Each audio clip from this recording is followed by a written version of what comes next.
Yeah, so I've learned a lot because before that I never worked with medics and never was so close, to the front line, like did not provide treatment to the injured soldiers.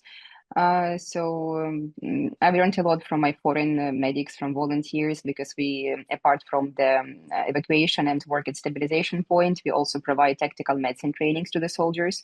So they know how to provide first aid in case of injuries or massive bleedings. So I've learned a lot of this stuff, and now I know much more than in like 2022 or 23 before. Mhm. Um, yeah, so I learned some like basic medicine because some of my foreign friends like they say like, "Oh, you work as a medic." I'm like, I'm not a medic, but I've learned a lot of basic stuff.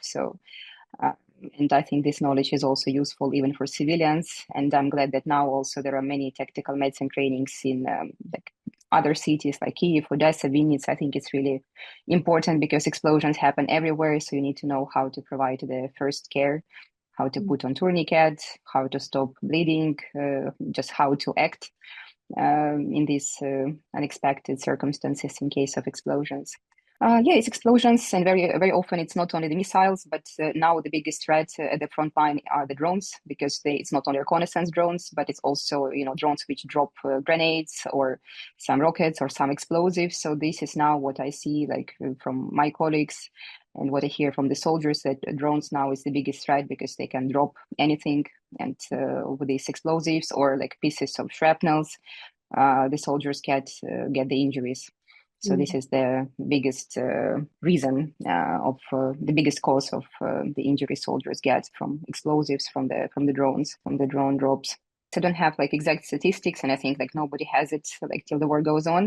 But it depends because if it's like some small piece of shrapnel, or if it like explosion was far away, and like only small pieces of shrapnel hit the soldier, and he was well equipped in body armor and helmet, then it could be some minor injuries and like minor bleeding. He will go to the stabilization point, hospital, and then maybe like in a week or a few weeks he can come back to the front line. But if it's some deep injuries, because even like some small piece of shrapnel can get very deep inside, for example, chest, and cause pneumothorax and damage lungs, and then it will be longer treatment, and it's 50-50, like how fast the soldier will have his rehabilitation and recover.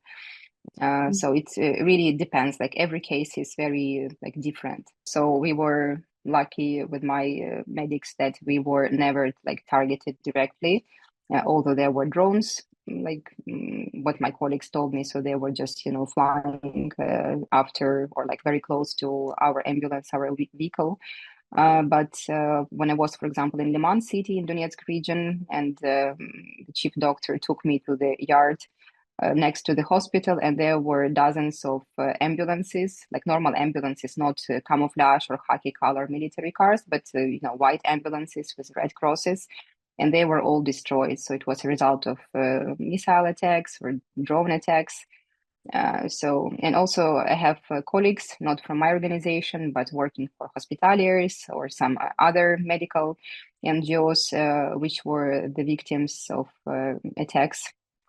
So I had a few colleagues, one from hospitaliers, Irina Tsibu, who died doing her medical mission, and another girl who volunteered for us, but then she joined hospitaliers. Her call sign Alpaca. She was also killed last summer.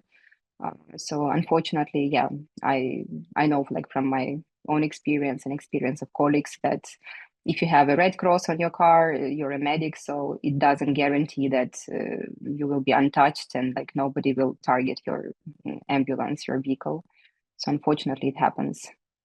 Of course, I think at the very start of the full scale, so the morale was very high, and I had so many friends who went, like, the first day of the war. So they just went to the recruiting centers, they joined the army.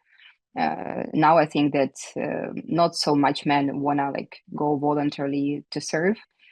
This number is much less, but from the soldiers I speak with, like from brigades, we work together, or just like friends of mine, so most of them they want to fight till the end. So despite what is happening, so they're not going to leave or or stop, because many of them are fighting from the first days of the war, and they worked a lot. Some of them were injured, then they came back to work again to the service, and they just don't want to give our lands for free, and just they spend so much effort that now that's why now it's not possible to stop and just give up. So they're till now motivated, very tired.